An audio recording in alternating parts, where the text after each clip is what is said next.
Would you be surprised if Rodgers, after all this, ends up returning to Green Bay? No, I wouldn't be surprised at all. Look, I think Jeff laid it out pretty clearly that there has been a huge commitment made by Green Bay to Aaron, by Aaron to Green Bay. I think there is something very personal, to professional athletes in terms of being able to be at one place for their entire career. And Aaron is going on, 19 years now at the same place where he has won a title. He's won multiple MVPs.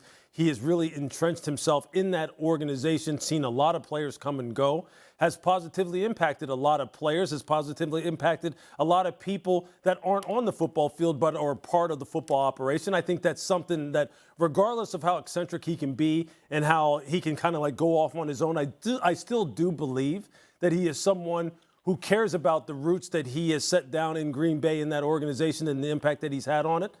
I think last year, the way this football team finished last year over the last 8 weeks of the season, how they really started getting it going offensively, how Christian Watson really exploded onto the scene the second half of the season, how they have as many young offensive linemen that they do. They're a team that can run the football as well as anyone when they commit themselves to it. I think these are all things that are very, very much so attractive to Aaron Rodgers. I would assume that they are. I think he's definitely at an inflection point in his career. Whether that is because of some disappointments that he has with the organization and the way they conduct business, or whether it's just, look, at some point in time, the fire just doesn't burn as hot and burn as high as it had, earlier in your career. Is that what's making him have to go off on these darkness retreats and think about, what do I want to do for the next 10, 15 years of my life, and doesn't involve football? I don't think it necessarily means that, look, I just want out of Green Bay. And quite honestly, look, we have gotten really far down the road as far as this whole connection to the Jets and, Nathaniel Hackett and Woody Johnson saying that this is a veteran quarterback away type of team from reaching, maybe the heights that we want to reach. We've gone way far down the road. He still has to let Green Bay know what he wants to do, and Green Bay has to then decide whether or not they're even willing to let him go, to try and trade him, what the situation there is, especially given what they committed to him last year. So I think, look, for him to return to Green Bay really is the easiest road. I think there's a lot of things that would allow him and that really would make sense for him to go ahead and return there, given how the season ended last year. So, yeah, nothing would surprise me with this guy really at this point in time. Quite honestly, it gets exhausting having the conversation every offseason about whether or not he even wants to play the game in the first place. And that's why I think personally, when you're talking about the Jets in particular, I said this yesterday and I said it again today, so I'll say it again now. It's just as important for them to get the right person as it is to get the right player in that organization. We saw just how important people are, especially character, makeup at the quarterback position. We saw it just this year with the Kansas City Chiefs. It's the number one reason why, despite all the doubt people had about Patrick Mahomes going into the season, given what he had lost, it was the makeup of the player that made the difference for them. Because as soon as the offseason hit last year, he got everybody together that was new, along with McCole Hardman in that wide receiver room, and said, you're coming down to Texas with me. I'm going to get this on the same page right now. Right now, not in August. I'm not skipping OTAs. I'm not skipping mini camps. I'm not going to have any questions. There's no questions about whether or not I want to play the game. I'm going to get us all together, and I'm going to get us on the right page. And what does he do? He wins his second MVP, his second Super Bowl, and he has the best season efficiency-wise of his entire career. Is Aaron at that point to where he wants to do that for a new team that desperately needs a guy like that? I don't know if he is. That's why I think he winds up back in Green Bay. Louis, I love that you used the word exhausting about having to deal with this every offseason. Amen. I'm going to tell you what's more exhausting.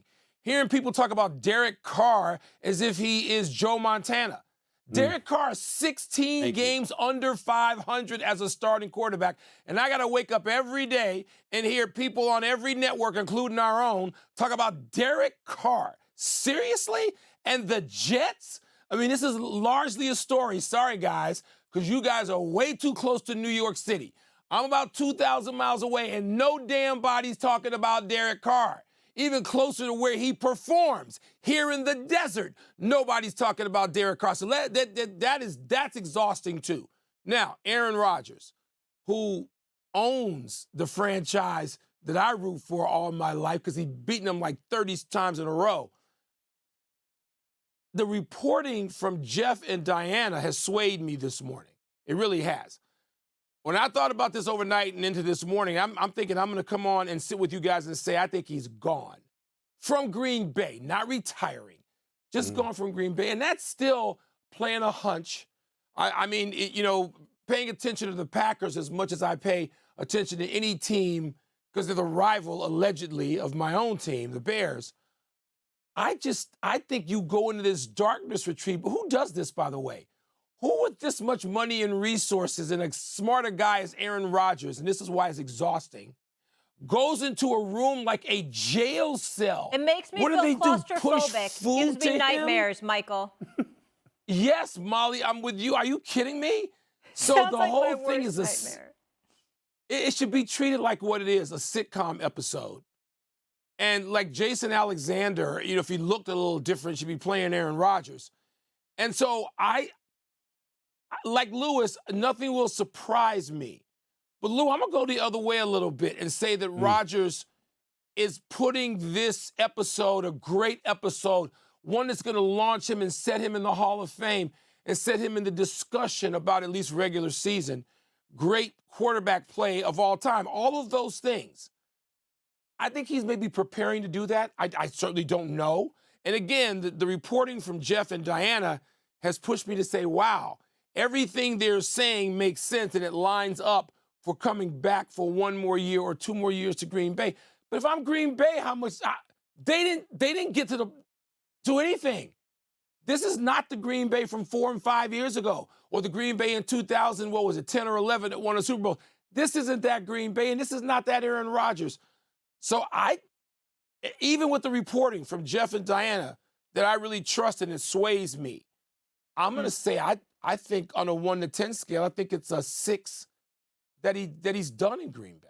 Do you think this was the right decision, and how do you think he'll fare there in Washington? I've had a change of heart. A few days ago, I was of the mindset that it wasn't the right thing to do because I thought that, you got Patrick Mahomes and you're departing Patrick Mahomes for Taylor Heineke, Mr. Muffler himself, or Carson Wentz or Sam Howell or somebody, and I didn't like that. I think that puts you in a precarious position, to say the least. My mindset was, stay where you are because that's a winning situation, and Patrick Mahomes ain't going anywhere for the foreseeable future. But upon reflection, I'm going to say I've had a change of heart. And the reason that I've had a change of heart is because there's something to be said about there's nowhere to go but down.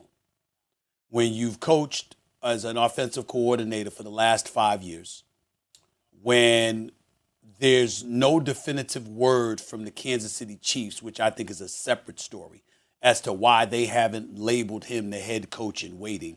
Other franchises have done that for other personnel. We saw Jerry Jones do it in Dallas for Jason Garrett when Wade Phillips was there, for crying out loud, along with a plethora of other situations. You have a coach in place as a coordinator, and it is clear that that individual is the heir apparent whenever that person steps down, and Andy Reid isn't anticipated to coach for the next decade or so.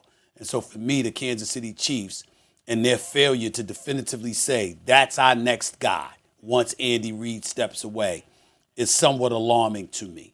Having said all of that, I will say this. Going to Washington, again, now there's nowhere to go but up. You've been putrid. Your offense hasn't been great. Ron Rivera is a defensive mind who happens to be the head coach. You're going to have an opportunity to distance and separate yourself from Andy Reid and establish on your own accord what you're capable of doing to build your resume. It's risky, no doubt about it, but it's worth the risk because what he's saying is that staying in Kansas City, no matter what I do, they're going to give the credit to Andy Reid no matter what.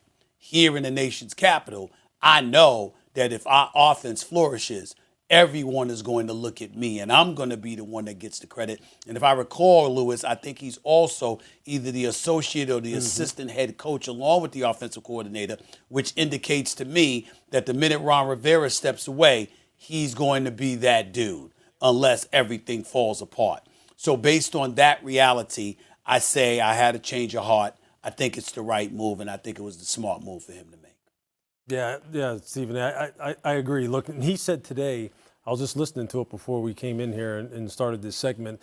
He said something to the effect that comfort is the enemy of progress.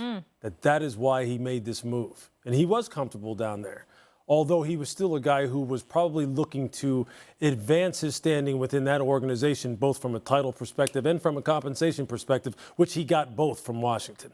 Make no mistake, I don't know what the exact terms of his contract is in Washington, but I can guarantee you it's a significant pay raise. I can guarantee you, obviously, the associate head coach title is a significant raise in terms of its, the attention that's going to be drawn to the level of responsibility that he's going to be given there. And it's deserving. It does worry me. It does concern me as to, obviously the level of competency of the two organizations, between Kansas City and going to Washington, and the kind of things, the kind of headwinds that are going to be blown in his face going to Washington, the kind of things he's going to have to help get right, both offensively and organizationally as the associate head coach, that he didn't have to worry about in Kansas City. But again, as you also alluded to, this is something that is necessary if he is to ultimately gain the trust, the respect, and ultimately the opportunity to become a head coach, which, make no mistake, I don't care what Eric says about the fact that, look, he's focused on the task at hand, which is what he should say and what he should do. His goal is to become a head coach. His goal is to lead from the front, not from behind someone as second in command, but to lead from the front. That is the goal. And right now, for whatever reason it is, people have not afforded him the opportunity to do that yet for various reasons. Some of them are very obvious. Some of them maybe not so obvious, although we can speculate as to why they are. But he felt he needed to break away from the comfortable situation that he is in to go to one where right now, basically everything that happens to them offensively from this point forward in Washington will be on him. Right or wrong, it will be on him. Starting with, how does this quarterback situation pan out in Washington? How does Sam Howell develop here? How does this offense take off from an explosive playmaking standpoint? Because they have got some very, very nice young pieces on the perimeter, in particular at wide receiver with guys like Terry McLaurin and Jahan Dotson. Those guys are spectacular. Diami Brown, spectacular. Brian Robbins, spectacular. Antonio Gibson, they've got some studs. This is a team that can very much so raise up and surprise some people.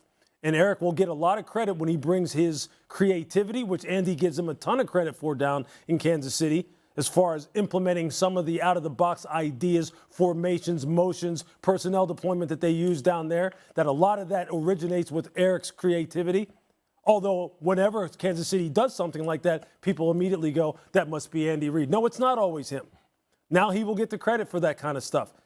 But conversely, if it doesn't work, there are people who are just sitting back right now going, if it doesn't work, we're going to say that's why you're not a head coach. Not because of the surroundings, not because of things maybe he can't control that no coach could not control, but that's the risk. That's the risk he's willing to take. I commend him for it. I probably would do the exact same thing.